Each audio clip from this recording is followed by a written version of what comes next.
In the midst of the chaos that defined the 20th century, a force emerged that embodied the darkest face of the Nazi regime, the feared SS.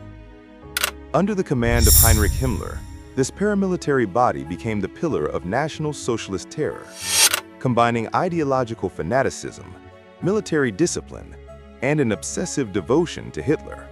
With their black uniforms, carefully designed symbols, and unquestionable loyalty, the SS were not merely the executors of horror. They were also the architects of a new model of systematic repression. What began as a small escort unit rapidly transformed into an omnipotent organization with influence at every level of the Third Reich, from internal repression and racial persecution to total war on the battlefield. The SS left an indelible mark on modern history. Join us as we uncover how this machine of power was forged and what its true impact was during one of humanity's darkest eras. Welcome to History Tales, a journey through history and knowledge. The birth of the SS. After his release from Landsberg prison in 1924, Adolf Hitler understood that if he wanted to consolidate power, he needed a security force far more loyal and effective than anything that had come before. He needed men who would not only protect him, but who would also be ready to eliminate his opponents from the streets without hesitation. So, in April 1925, he once again turned to Julius Schreck, former leader of the now-dissolved Stabswacht, to form the Schutzkommando. This new unit was born from a small group of former members of the disbanded Freikorps and veterans of the assault troops of the Great War, the Sturmtruppen. Initially composed of just a few dozen men, the formation was renamed Stoßtrupp, and later, on the suggestion of aviator Hermann Göring, it took the name Schutzstaffel, the protection squad, after an air unit from World War I. In time, however, it would become known throughout the world simply as the SS. The selection of members followed extremely strict criteria. Regional branches of the Nazi Party received instructions to propose candidates with a very specific profile. Men between the ages of 25 and 35, residing in Germany, without a criminal record, recommended by two party members, in perfect physical condition, and an impeccable conduct. Those accepted were organized into small groups of 11 men, one commander and 10 subordinates, called Sturmstaffel. They wore black uniforms with red armbands and swastikas, completed with a cap bearing the skull emblem, the Totenkopf. Already used by German assault troops, by April 1926, the SS already counted 1,000 members, divided into 75 sections spread across Germany. The general command, known as the SS Oberleitung, was initially entrusted to Schreck, who later resigned to become Hitler's personal driver. He was replaced by Joseph Berthold, who introduced the title of Reichsführer. In 1927, he was succeeded by Erhard Heiden.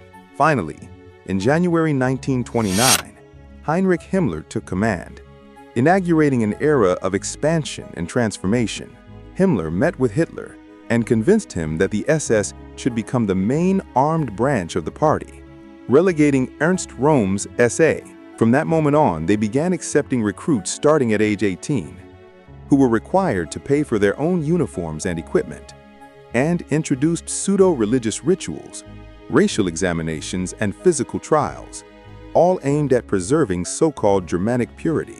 The SS were also entrusted with the honor of guarding the Blutfahne, the blood-stained flag of the failed coup in Munich, considered a sacred symbol of National Socialism. This privilege, together with an intense propaganda campaign and outlets such as the Völkischer Bulletin, fueled the organization's rapid growth in 1930.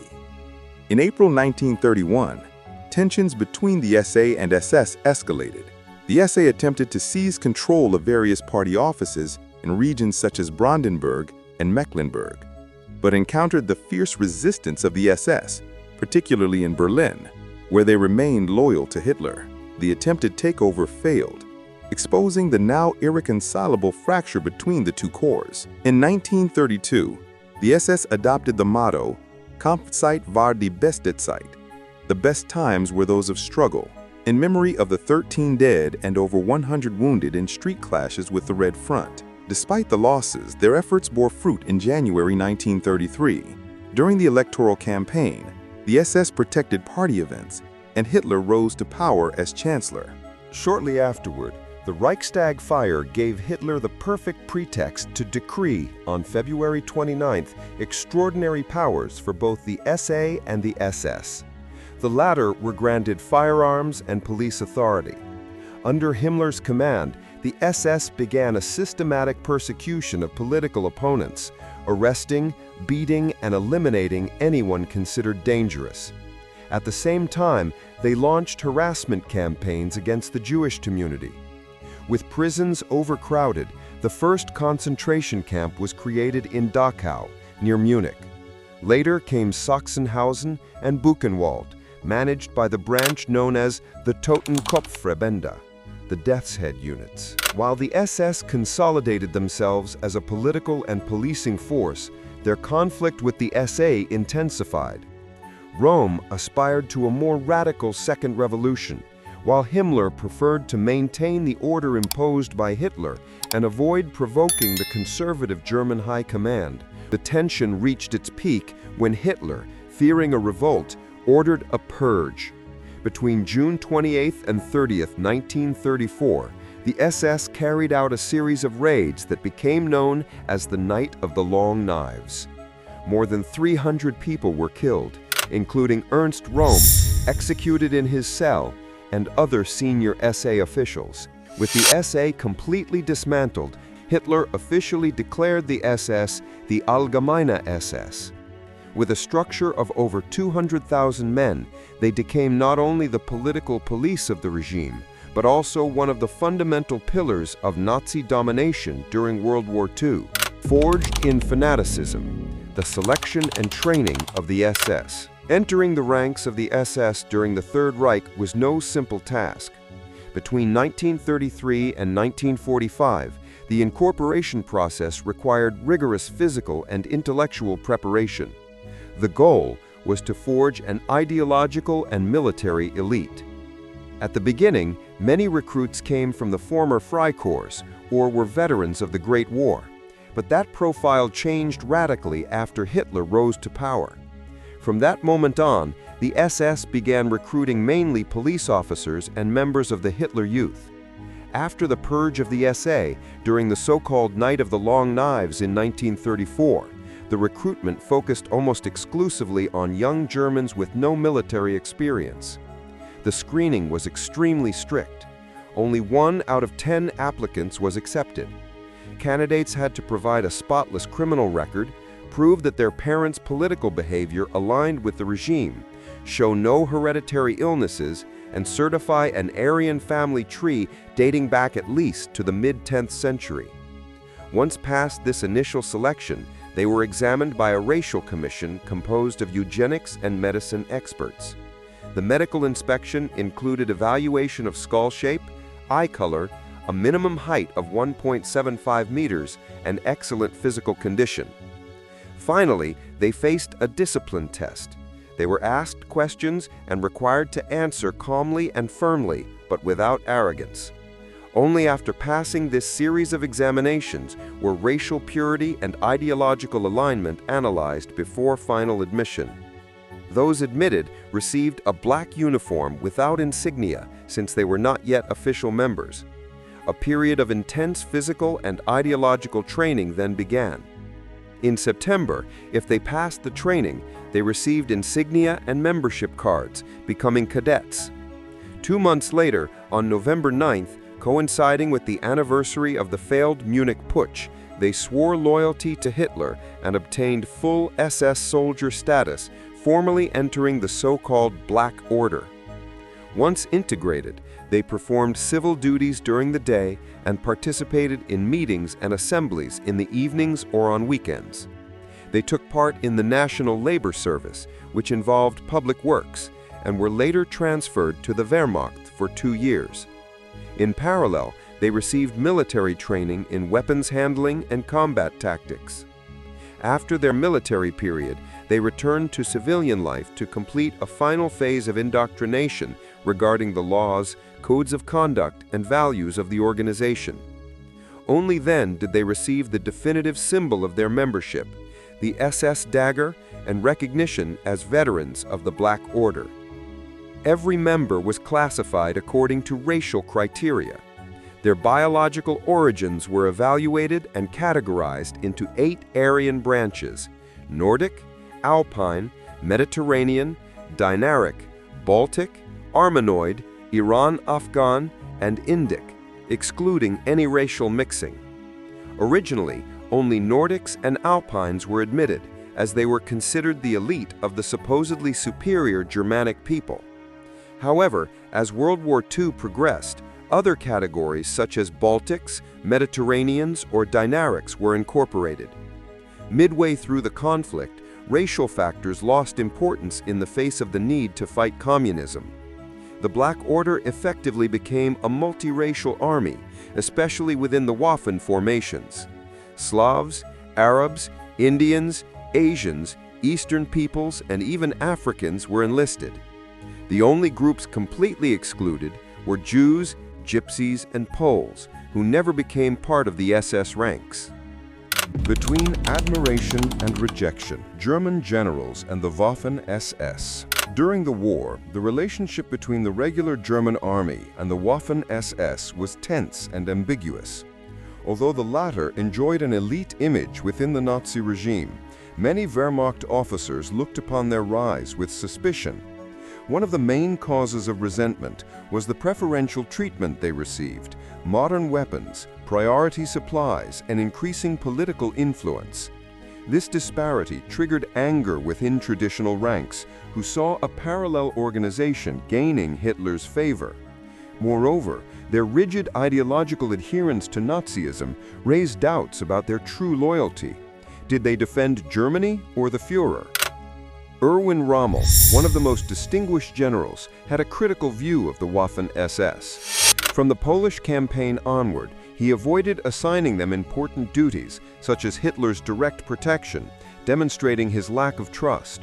In later operations, in Africa and Western Europe, he refused to command them, believing they did not reach the professional level of the regular army. For him, these units were a political tool, not a military one. Even when SS divisions were assigned to him in Normandy in 1944, he accepted them out of necessity, not conviction. He never allowed his son to enlist in their ranks. By contrast, Erich von Manstein maintained a more pragmatic stance. Although he criticized their ideological component and political favoritism in promotions within the Waffen-SS, he did not hesitate to employ them when needed. Under his command, these troops participated in decisive campaigns such as the Kharkov counteroffensive or the Battle of Kursk. Manstein valued their tactical usefulness, though he distrusted their autonomy. He feared that, as had happened with the SA in the early years of the regime, the Waffen-SS would attempt to replace the regular army as the official armed wing of National Socialism. At the beginning of 1945, when the Reich was already in ruins, Heinz Guderian proposed Manstein's return to high command, arguing that his strategic skills were indispensable. Hitler refused, stating that Manstein could command only well-equipped units, something non-existent at that stage of the conflict. This response reveals how highly Manstein valued troop quality. For him, only formations such as the Waffen-SS at their peak were suitable for complex operations. Resentment within the Wehrmacht toward these units often faded at the front. In critical moments, when the enemy outnumbered and overpowered them, the arrival of the Waffen-SS could change the outcome of a battle. Their ferocity and determination were undeniable. Accounts collected on the Eastern Front agree. When all seemed lost, it was the SS divisions that held the line or led desperate counterattacks. Throughout the conflict, their influence steadily increased. If in the early years they were subordinate to the Wehrmacht, in the final months of the Third Reich, their presence became dominant. The Nazi leadership, increasingly desperate, invested growing trust in these troops. Their fanatism and willingness to sacrifice were appreciated at a time when everything was collapsing. By 1945, the German army was fragmented. Yet facing imminent defeat, a shared sentiment arose among soldiers from different corps. resist to the end. Despite the doubts expressed by figures like Rommel, Guderian, or Manstein about the Waffen-SS, their role on the battlefield was crucial. Controversial and feared, they left an indelible mark on the military history of the Third Reich. The weapon of a new era, the StG-44 and the Waffen-SS. In the midst of World War II, the needs of the front pushed Germany to seek a weapon capable of combining the firepower of a machine gun with the versatility of a rifle. The result was the Sturmgewehr 44, considered the first modern assault rifle. Designed in 1942 by Hugo Schmeisser and his team, this revolutionary firearm used an intermediate cartridge, offering balanced firing rate and effective range. Its greatest impact occurred among the ranks of the Waffen-SS, who rapidly adopted it and used it with devastating efficiency in crucial battles such as the Ardennes. Despite its tactical advantages, producing the StG-44 on a large scale was a monumental challenge. The ambitious goal of manufacturing millions of units, along with the requirement for more than 200 million cartridges per month, demanded resources Germany simply did not have at the time. At least 86,000 additional workers were needed to reach these goals, an impossible figure due to labor shortages and fronts open across numerous regions. Factories operated at their limits, under constant Allied air raids, and the scarcity of raw materials further complicated any attempt to maintain consistent production. During the early years of the conflict, the German army mainly relied on the Karabiner 98K, a bolt-action rifle accurate at long distances but ineffective in close-quarters combat typical of the Eastern Front. Urban battles and short-range engagements in territories such as Russia demonstrated the need for a more flexible weapon. Thus, the StG-44 was created, a rifle using 7.92 mm ammunition, less powerful than the Karabiner's rounds, but ideal for faster fire and reduced recoil. It could fire in automatic or semi-automatic mode, adapting to different field situations and making it a highly valuable resource. The Sturmgewehr was initially reserved for the Waffen-SS, the ideological elite of the Third Reich. Their ferocity and fanaticism required a weapon that enabled them to undertake rapid and lethal operations. With the StG-44, these units gained unprecedented mobility and sustained fire capacity. While traditional rifles showed their usefulness in defensive positions, the new assault rifle excelled in quick offensives, clearing buildings and environments where immediate reaction was decisive. It was a weapon designed for lightning warfare. One of the most representative moments occurred during the Battle of the Ardennes in 1944. In that offensive, aimed at breaking Allied lines in the west, the Panzer Grenadiers, mechanized infantry supporting armored divisions, used the StG-44 as their primary tool in ambushes, woodland raids, and the capture of small towns. These soldiers, trained to operate under extreme conditions, exploited every advantage of the new rifle, from its lightness to its automatic fire capacity in tight spaces. However, the core issue was not the design, but the logistics. As the war dragged on, ammunition scarcity became an insurmountable obstacle. Despite mass production plans, the lack of skilled labor and Allied bombings on industrial centers prevented the achievement of production targets. Estimates were clear. To sustain StG-44 production and ammunition, tens of thousands of additional workers and specialized assembly lines were needed, many of which were never completed. These difficulties meant that many divisions received limited quantities of the weapon. Even units considered priority, such as the 1st Infantry Division, had to manage ammunition with extreme caution, reserving it for specific engagements. In many cases, soldiers went into combat armed with StG-44s, but with only a few magazines, limiting the weapon's real potential on the battlefield. The development of the StG-44 also marked a turning point in the conception of weaponry globally. Its conceptual success inspired the design of future firearms, such as the Soviet AK-47, which adopted several principles, though better adapted to mass production and reduced costs. The StG-44 had proven that the wars of the future would not be won solely with long-range precision, but also with adaptability, mobility, and continuous firepower. Over time, the Sturmgewehr 44 became one of the most influential weapons of the 20th century, not because of the number of units produced, which was limited compared to the Reich's needs, but because of its impact on military doctrines and the evolution of war technology. For the Waffen-SS, it represented the ideal instrument for embodying their offensive, rapid, and brutal style of warfare. And although the dream of equipping the army with millions of these rifles never came true, the STG-44 left an indelible technical legacy. Its silhouette, its mechanics, and its effectiveness in extreme scenarios made it a symbol of the final phase of the conflict and of Germany's desperate attempt to reverse a fate already sealed. Hitler's Iron Fist, the Panzergrenadier SS. The Panzergrenadier SS were mechanized infantry units integrated into the Waffen-SS, designed to operate alongside Nazi Germany's armored divisions during the Second World War. Their role combined the offensive power of armored vehicles with the mobility of infantry, giving them a unique ability to advance rapidly and secure positions on the front. These troops were trained to fight alongside panzer tanks and moved in armored transports such as the SDKF 251. Their equipment included MG-42 machine guns, STG-44 assault rifles, and Panzerfaust rocket launchers, making them lethal and versatile units. From the invasion of the Soviet Union in June 1941, and under a new structure ordered by Himmler, the Waffen-SS gained a strategic role in the East, with the Panzergrenadiers emerging as the spearhead of mechanized combat. Although propaganda portrayed them as invincible warriors, battlefield records revealed a far less glorious reality. In the first 5 months of Operation Barbarossa, the Waffen-SS had already suffered a 9% casualty rate, double that of the regular army.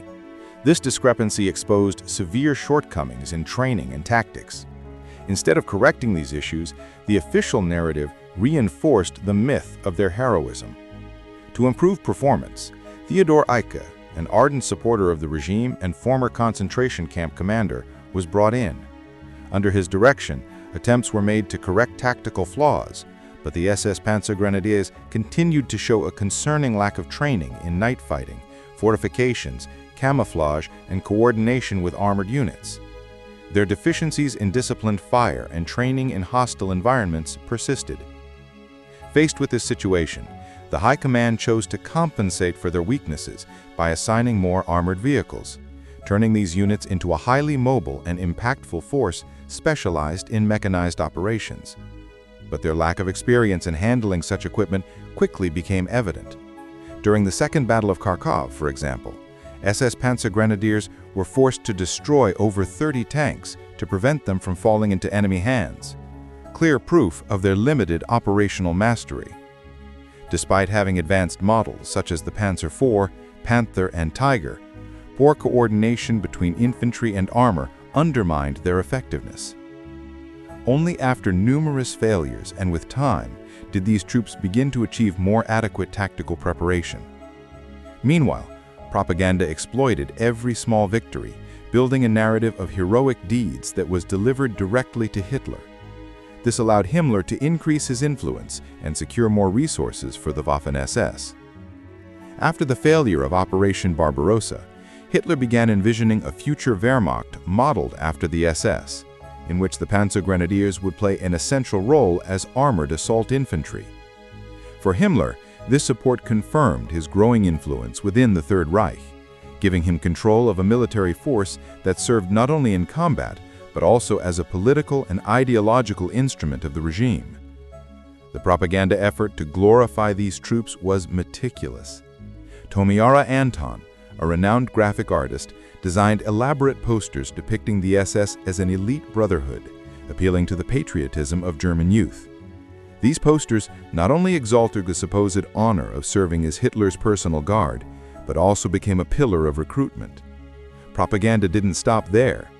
Himmler created a special corps of war correspondents that accompanied the units at the front, documenting their actions and transforming them into glorified bulletins later broadcast through print, radio, and cinema. In movie theaters, weekly segments were dedicated exclusively to the Waffen-SS, ensuring their media dominance over the rest of the German army. The difference in treatment was obvious. While the Wehrmacht was shown marching in formation, the SS were depicted engulfed in fire and action, conveying a powerful and violent image. This visual narrative captivated the public. The legend had taken shape. They were the chosen ones. However, the carefully crafted image soon began to crack. During interrogations conducted by the Allies in the final months of the war, the first doubts about their actual performance emerged. Only 2 months before the final collapse did the U.S. intelligence begin questioning the myth of the Waffen-SS, but it was already too late. The idea that these troops represented the pinnacle of Nazi military capability had become deeply rooted.